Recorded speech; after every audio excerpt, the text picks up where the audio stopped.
How do you get supplies to a lone sheep herder living high in the mountains when there are no roads? You pack it in on mules and horses. When you think of the Wild West, you probably think of cowboys and cattle. But the West was built on a diversity of livestock, and for generations, sheep have shaped these mountains and the families who live here. At the height of the early 1900s, over 50 million sheep grazed the open ranges, providing wool, meat, and a way of life for countless Americans. Today, the population is closer to 5 million, but sheep are still vital, not just to ranchers, but to the land itself. And to keep the sheep healthy and happy, you've got to keep the sheep herders healthy and happy. That's where we come in. My husband Jason is joining along with mule and horse clinician Ty Evans and his students as they pack in food, horse feed, and dog food to a sheep herder named Pedro. Pedro works for the Mickel Brothers Sheep Company out of Utah and spends most of his time up in these mountains tending to the flock. We need to move sheep camp higher up the mountain and resupply Pedro and his four-legged companions.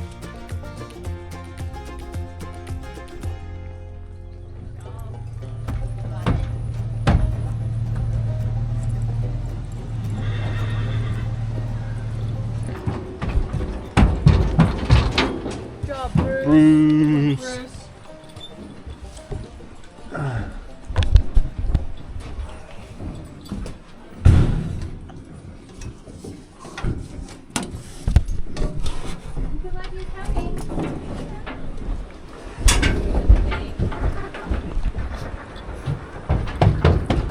The day starts with getting everything loaded onto the horses and mules. Ty's mule Hannah will be packing alfalfa cubes for Pedro's horse, while some of the others have groceries and dog food for all of Pedro's stock dogs.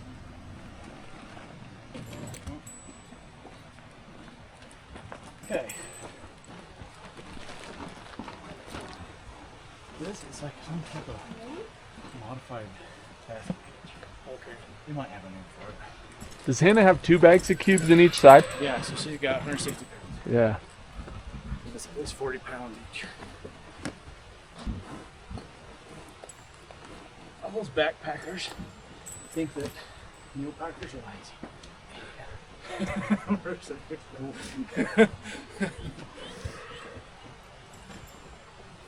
It's a lot of work. Yeah, it is. And then getting in, setting up camp. Mm-hmm. And where we used to go, there wasn't hardly any feed, so we had to use compressed bales. Oh, yeah. Okay, good job, Hannah. You're a good mule. I love you. Good job, girl. You're a good pack mule. She's like, well, actually, this is way less than me. Yeah. Because I'm like 200 pounder on her. Where's the paddle? Sorry. If that horse will follow up on its own, if you panic at anything, just drop the rope. Okay. Hey. Looks like you get a drink, though, if you want one. You want that drink, though? Good. Okay. Move along. With everyone loaded up and ready, it's time to start heading out.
Absolutely.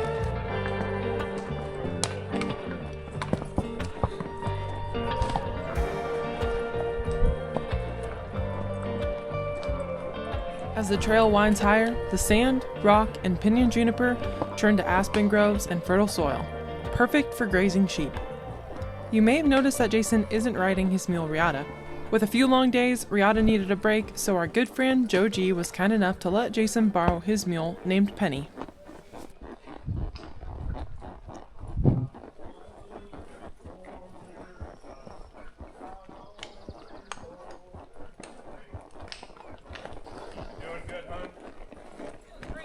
Yeah, thanks, Reed.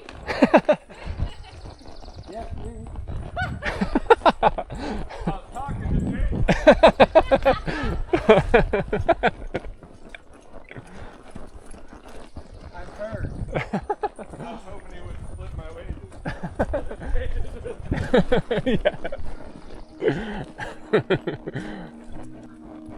It's pretty awesome to get the opportunity to help such good people like the Mickels.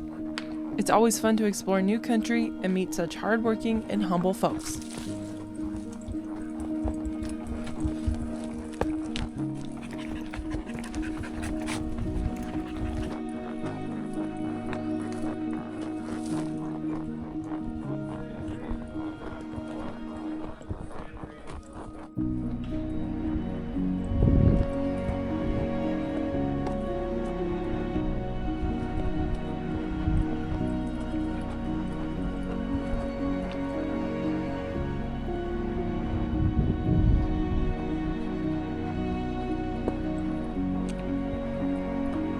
Sure pretty in here.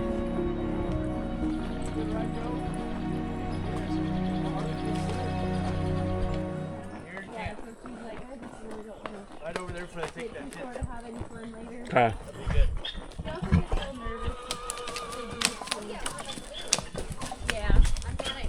They arrive at the lower sheep camp. This camp needs to be taken down and hauled further up the mountain where the sheep are currently grazing.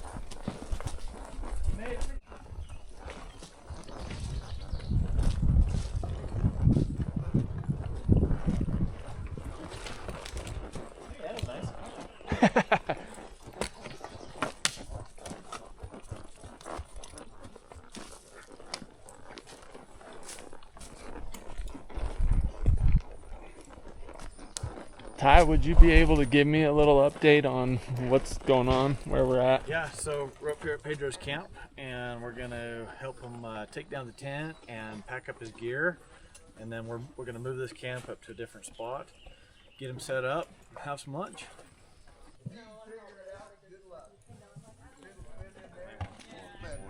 Will you just make sure Quinn doesn't get into trouble? They're going to take this entire camp down and move it further up the mountain. This is where Pedro lives. They're going to put all of his groceries and other things in these wooden boxes and make sure that each side weighs the same amount. That way when they go to put it on the horses and mules, it won't tip a load one way or the other. Would you like to untie the tent, Alyssa? Oh, yeah. Yeah, just take and throw the ropes over the. I'm Dan, by the way.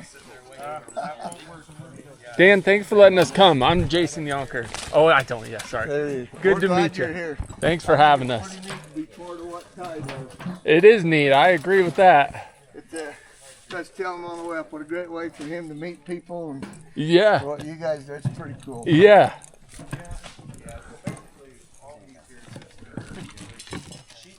It gives us an excuse to be with him. He and Joe. Perfect. Jason, you're gonna be hard pressed to find somebody happier than this guy right here. That's what I'm told. He's always smiling. I like that. You. So my grandpa ran sheep. Wonder what got him. And, he was always in the tent where he was at up there. He never had a camp on it. So we grew up, little kids, man, it was a thrill to be able to go. My dad's mom was the only one of three sisters born indoors. Her two older sisters were born in a sheep wagon Really? in South Dakota. Gee, we're out in South Dakota. You know, That's sheep down by country. Faith and Lemon and Dupree. Three. Yes, sir. You know where you want these, Dan? In a grub box is about the easiest. And if you remember which one, well, Praise ya. well, that is cool. Yeah, South Dakota. So you still have ties back there then? Yes, sir. Well, Maybe. We need some room, so.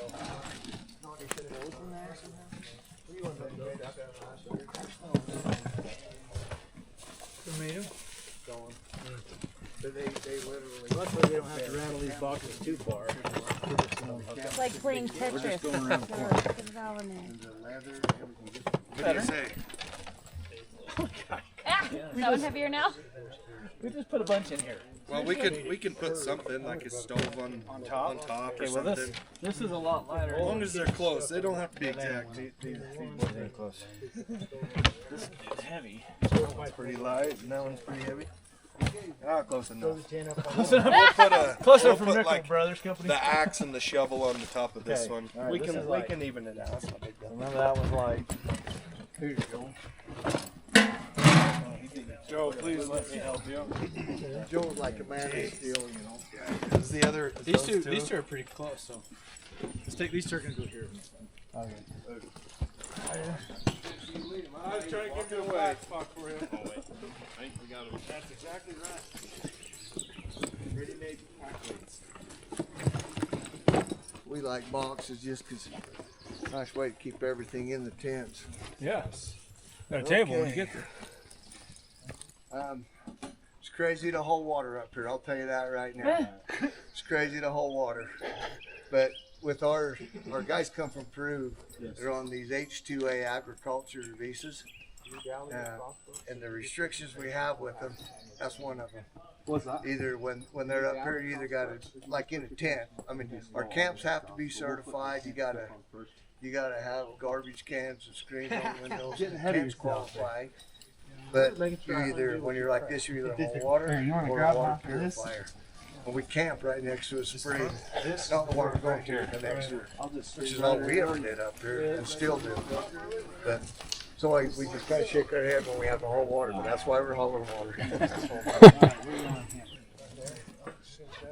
This is exactly how you learned to pack from Trent Pearson, right? Yeah. Just like so. We need here, Morgan. Yep. I said the government proper was yesterday we did all this. Yeah, It will, actually, yeah. With the lower camp all loaded up, it was time to head up the mountain to where the sheep are currently grazing. Pedro has to watch over the flock, so he needs his camp to be close to where the sheep are.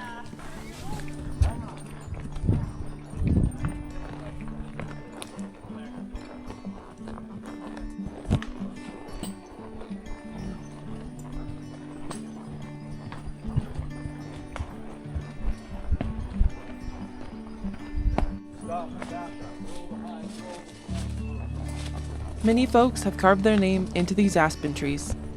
Some of the dates go back to the 1800s. Here's one from 1910.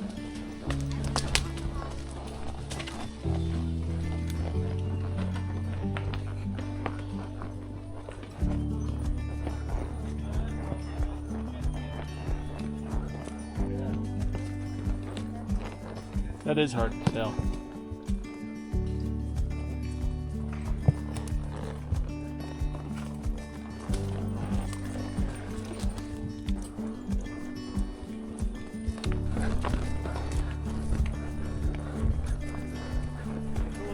Right now.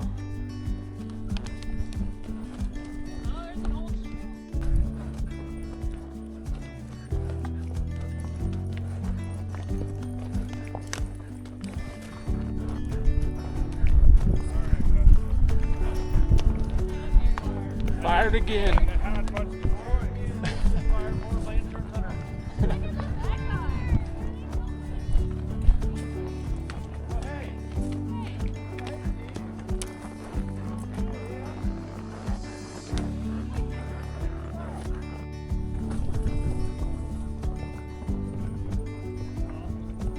I love this spot right here.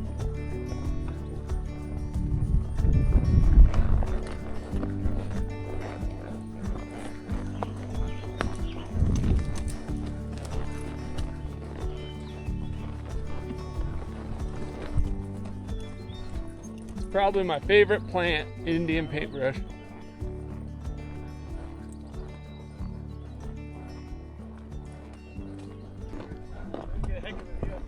Yeah.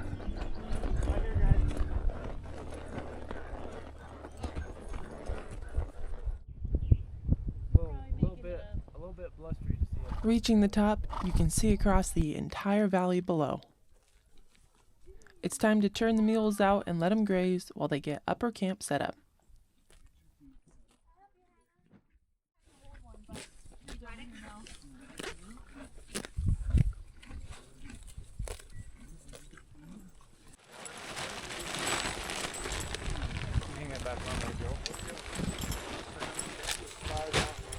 This is Pedro's camp. How long, Morgan? 2 weeks here? 2 weeks. 2 weeks here. So we're gonna so we've been trucking, riding, packing, and we're gonna get his wall tent set up right here, get his stove set up, all his groceries unloaded. We got salt, we got hay cubes and dog food, and then we're gonna eat some lunch. Hang out. Best day ever.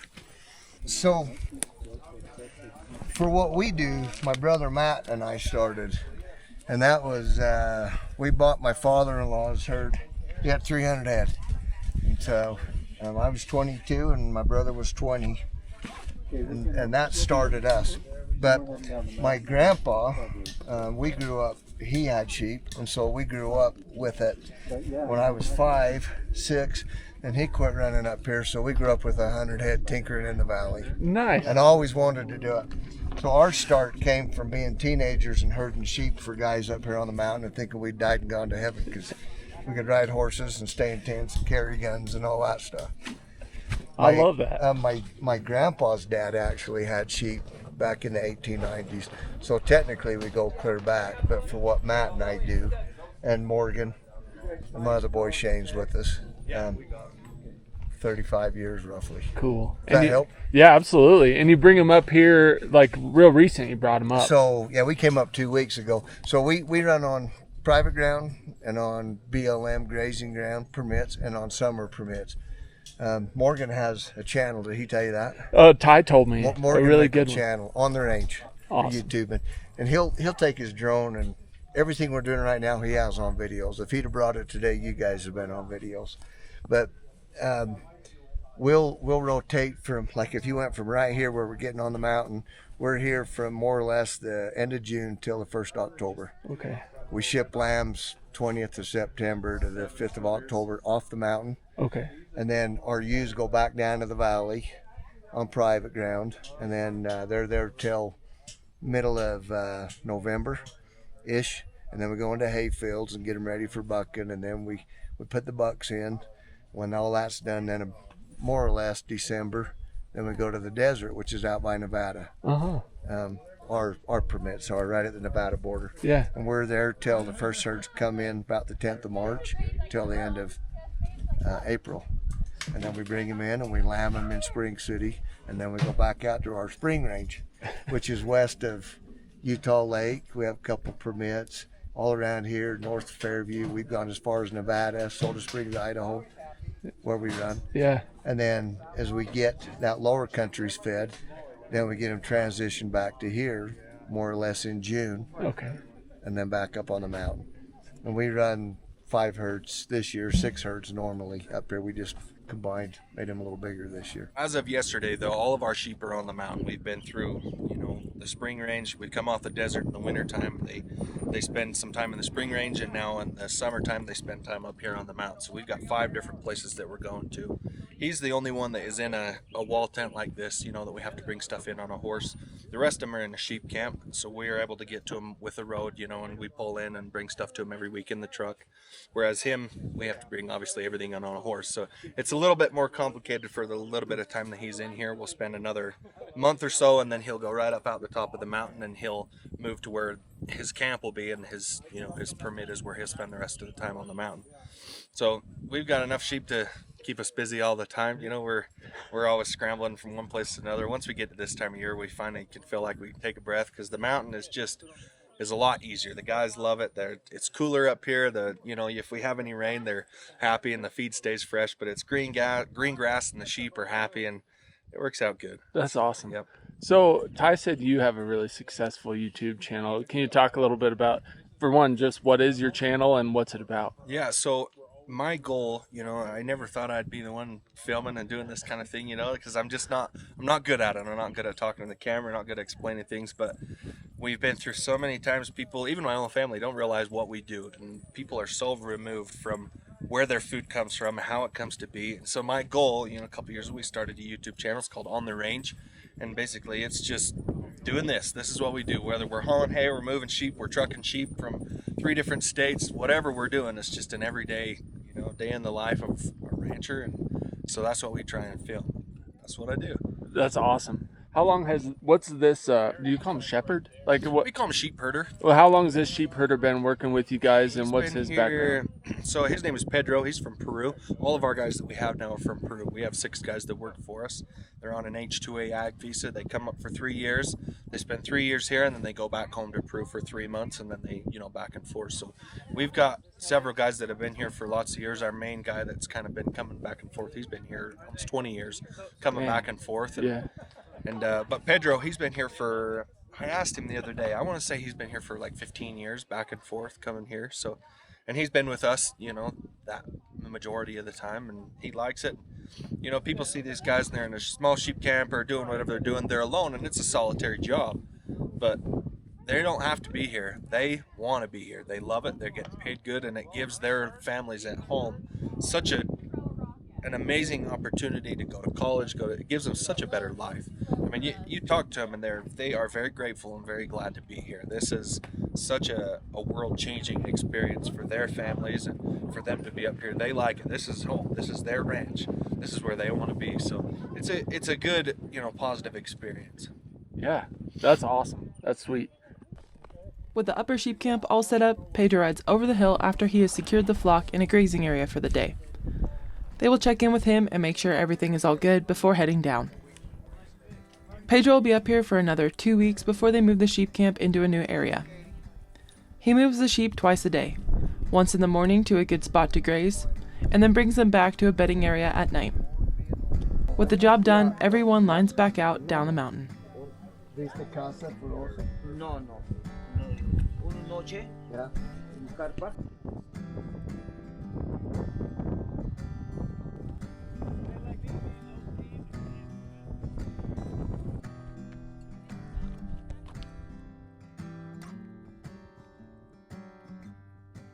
Now let's squeeze through here.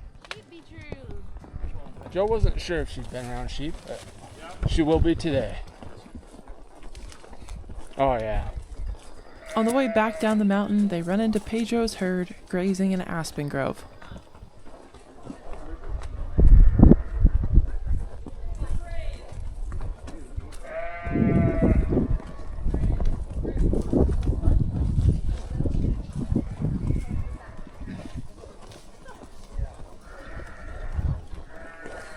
At least they tell you where they're at. So Yeah. this is Pedro's herd right here. We just packed his camp up. These are the sheep that he tends to. Right now they're grazing. Later on he'll come back in the evening and take them to the bed ground, and that's sheep herding for you. So is the bed ground up higher? They bed them higher. Okay. Yep. So right now they're just having lunch. They're all around us. We're surrounded. Oh yeah. Riding with old Ty Evans. Sheep were all around. My mule, they got nervous. I hope I wouldn't hit the ground.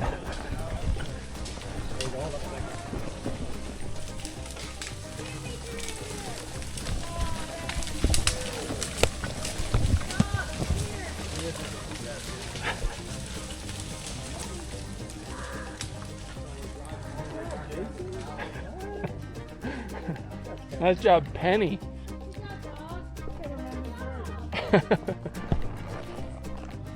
Nice. That was a sheep stampede. It was coming right at us for a second.